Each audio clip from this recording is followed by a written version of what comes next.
उज्जैन में निरंजनी अखाड़े से निष्कासित पूर्व महामंडलेश्वर मंदाकिनी उर्फ ममता जोशी पर एक और एफआईआर दर्ज की गई है। ये नया मामला निरंजनी अखाड़े के ही जयपुर निवासी महामंडलेश्वर नर्मदा शंकर ने दर्ज कराया है। उनका कहना है कि मंदाकिनी ने आचार्य महामंडलेश्वर बनाने का झांसा देकर 8,90,000 रुपए लिए थे। ये राशि उन्होंने पिछले 7 महीनों में अलग अलग किश्तों में ऑनलाइन ट्रांसफर की। महामंडलेश्वर नर्मदा शंकर ने शुक्रवार को उज्जैन पहुंचकर अखाड़ा परिषद के अध्यक्ष रविंद्र पुरी महाराज को इस बारे में बताया। इसके बाद महाकाल थाने में धोखाधड़ी की एफआईआर दर्ज कराई गई। मंदाकिनी पर धोखाधड़ी का ये दूसरा केस दर्ज किया गया है। इसके पहले निरंजनी अखाड़े के ही महंत सुरेश्वरानंद पुरी महाराज ने 6 मई की रात चिमनगंज थाने में धोखाधड़ी का केस दर्ज कराया था। उन्होंने पुलिस को बताया था महामंडलेश्वर मंदाकिनी पुरी उर्फ ममता जोशी ने श्री पंचायती निरंजनी अखाड़े में महामंडलेश्वर की उपाधि दिलवाने की बात कही थी। इसके एवज में 15 अप्रैल 2024 को उन्होंने मंदाकिनी को 7.5 लाख रुपए दिए थे। अखाड़ा मुख्यालय में संपर्क किया तो बताया गया कि रुपए लेकर उपाधि नहीं दी जाती। इसके बाद मैंने रकम वापस मांगी। मंदाकिनी ने रुपए देने से मना कर दिया। उपाधि दिलाने के लिए पैसे लेने का मामला सामने आने के बाद मंदाकिनी को अखाड़े से निष्कासित कर दिया गया था। इसके बाद मंदाकिनी ने 7 मई की सुबह 11 बजे कीटनाशक पीकर सुसाइड करने की कोशिश की। वे फिलहाल जिला अस्पताल के आईसीयू में भर्ती हैं। वे किसी को पहचान नहीं पा रही हैं। इस कारण पुलिस उनके बयान नहीं ले सकी है। ऐसा है 31 मार्च 2023 को मंगलनाथ मार्ग पर नागचंद्रेश्वर धाम है मंदाकिनीपुरी जी का, वहाँ मेरा पट्टाभिषेक कार्यक्रम रखा था और महामंडलेश्वर की चर्चा के पहले हमने उनको कहा था कि हमारे पास इतना बजट नहीं है, तो उन्होंने कहा कि 2-2.5 लाख रुपए में सारा काम हो जाएगा, भंडारा भी हो जाएगा, टेंट का ये सब कुछ हमने उनको तो ठीक है। और उसके बाद में फिर वो कार्यक्रम संपन्न हुआ। उसमें अखाड़ा परिषद के हमारे अध्यक्ष माननीय रविंद्र पुरी जी भी उपस्थित हुए। उनके हाथों से पट्टाभिषेक हुआ था। मौन तीर्थ पीठाधीश्वर डॉक्टर सुमनानंद जी जो महामंडलेश्वर बने हैं, उन्होंने तिलक करके और एक पदासीन किया था मेरे को।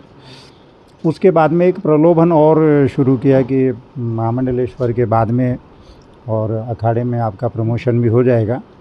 उसके लिए 10-20 लाख रुपए का उन्होंने मुझे कहा। तो मैंने उनको कहा कि मैं इतने रुपए खर्च नहीं कर सकता, क्योंकि मैं एक प्राइवेट शिक्षक से मैंने सेवानिवृत्ति ली थी 15 साल पहले, तो इतनी पूंजी हमारे पास नहीं है। तो उन्होंने कहा कि जैसे भी हो आपके पास में, जितने भी हो। तो फिर हमने पिछले 7-8 महीने से उनको कभी 50 आए तो 50, 20 आए तो 20, 10 आए तो 10, जैसे भी उन्होंने। और जब भी उन्होंने पैसे की डिमांड की तो मुझे कहा कि महाकाल की कसम, और बेटा मेरे पास में आटा नहीं है, मेरे पास तेल नहीं है, मैं बहुत दुखी हूँ, और मुझे आप पैसे भेजो। तो हमने गुरु माँ समझ करके उनको हम पैसे ट्रांसफ़र करते रहे।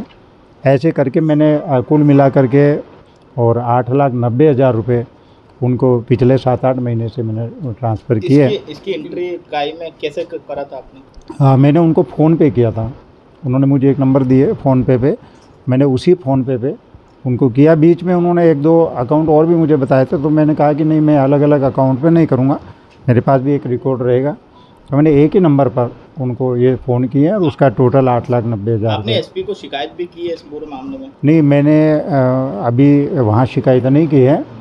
अभी केवल हमने पिछले महीने हरिद्वार जाकर के हमारे अखाड़ा परिषद के रविंद्र पुरी जी से हमने अपनी पीड़ा बताई थी। महाराज जी, इस तरीके से बार बार में पैसों के लिए मैंने कहा फ़ोन आ रहा है, हम बड़े दुखी हैं और अभी विराम लगना चाहिए।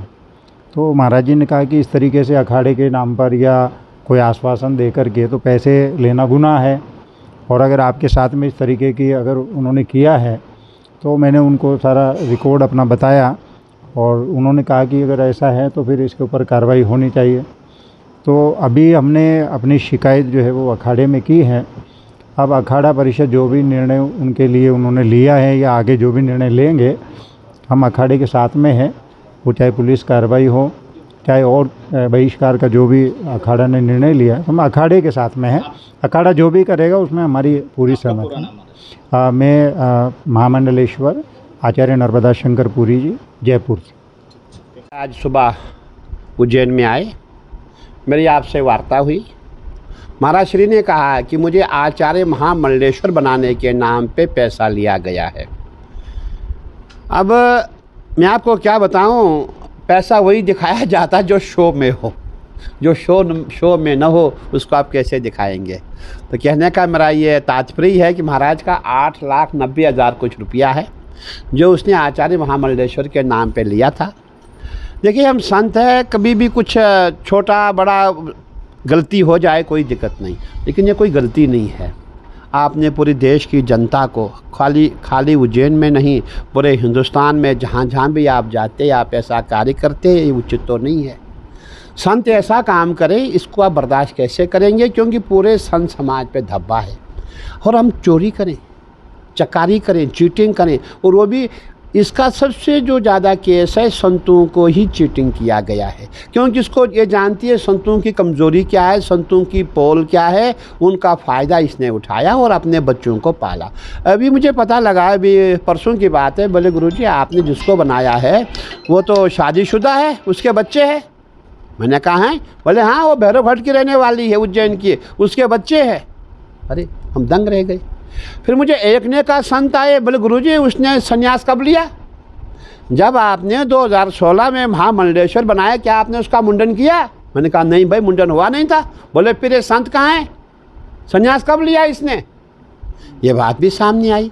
तो कहने का तात्पर्य है, जब कोई ऐसी घटना घट जाती है उसके बाद उस पर रिसर्च हो जाता है। जब रिसर्च होता है तब सब बातें सामने आ रही है। तो हमने कभी सोचा नहीं था कि संत के चोले में कोई ऐसे फर्जी रूप से फर्जी बातें करेगा और महामंडलेश्वर अखाड़े का बन जाएगा। हमने कभी ऐसा सोचा नहीं था। और मैं ये कहना चाहूँगा, ये पहला केस है, ये अखाड़ों में सबसे बड़ा पहला केस है जो चीटिंग केस हुआ है। बल्कि इंदौर में एक बार हुआ था, इंदौर के महाराज ने पैंट शर्ट पहनी थी, अखाड़े से निकाल दिया गया था। परंतु ये पहला केस है जो महामंडलेश्वर होके एक भगवान का पद प्राप्त करके, गुरु का पद प्राप्त करके वो जो है चीटिंग माता जी करेंगे। महाराज जी अब देखिए, कार्रवाई हमने कर दी है, जो हमारे हाथ में थी उसको हमने अखाड़े से निष्कासित किया है। लेकिन देखिए, ये बहुत बड़ी गैंग है और इन पर दबाव बना हुआ, आज तक भी इनको पुलिस नहीं उठा पाई है। तो अब मैं क्या करूँ? तो संत समाज इसके लिए क्या करेगा? नहीं, संत समाज तो क्या करेगा, हम तो देख रहे हैं कब पुलिस इसको उठाएगी, और क्या देखेंगे, हम क्या कर सकते हैं। इनके साथ में और भी लोग जो इनके चेले चपाटी हैं वो भी बता। देखिए, जो इनके साथ जो इन्होंने संत बनाए हैं, जो 5-6 माइयाँ इनके साथ रहती है, मैं ये कहना चाहूँगा कि असल में उनको दीक्षा देने का अधिकार नहीं था, क्योंकि आप हमको पता लगा है। तो अब जो जिनको दीक्षा दी गई है उनको हमारा जो मौन तीर्थ धाम है, हमारे वहाँ के पीठाधीश्वर मेरे बगल में बैठे हैं। और आपके यहाँ जो भी माता जी हैं, जो भी माइयाँ हैं, जो सन्यासी बनी है, वो आपके वहाँ रुक सकती है, आपके यहाँ रह सकती है, वो कथा में बैठ सकती है। परंतु शर्त ये है कि कहीं ऐसा नहीं कि उस व्यक्ति के जो का बन के, वो जो माई है उसकी माई बन कर के इनको ब्लैकमेल करे, ऐसा ना हो। बल्कि हमारे यहाँ परंपरा है, जो भी संत बनता है वो संत किसी व्यक्ति विशेष का शिष्य नहीं होता है, वो शिष्य गुरु निरंजन देव का होता है। और निरंजन देव के नाम से ही निरंजनी अखाड़ा है। और वो निरंजन देव कौन है? वो भगवान शंकर के पुत्र कार्तिकेय जी है, उन्हीं के नाम से अखाड़ा, वही हमारे गुरु है, वही हम सब के गुरु है। इसीलिए महाराज श्री जो है सबको वहाँ पे अपने यहाँ कथा सिखाएंगे, वहाँ सुबह भी खाना खाएं, शाम को खाना खाएं, वहाँ रहे। जैसे अपने बच्चे पालेंगे वैसे महाराज श्री उन सबको वहाँ रखेंगे। परंतु यही है कहीं ऐसा कि उसका एक शत्रु, मतलब इनके लिए कोई षड्यंत्र ऐसा न हो कि महाराज श्री कोई फंसाया जाए, ऐसा न हो। ये देखना पड़ेगा हमें।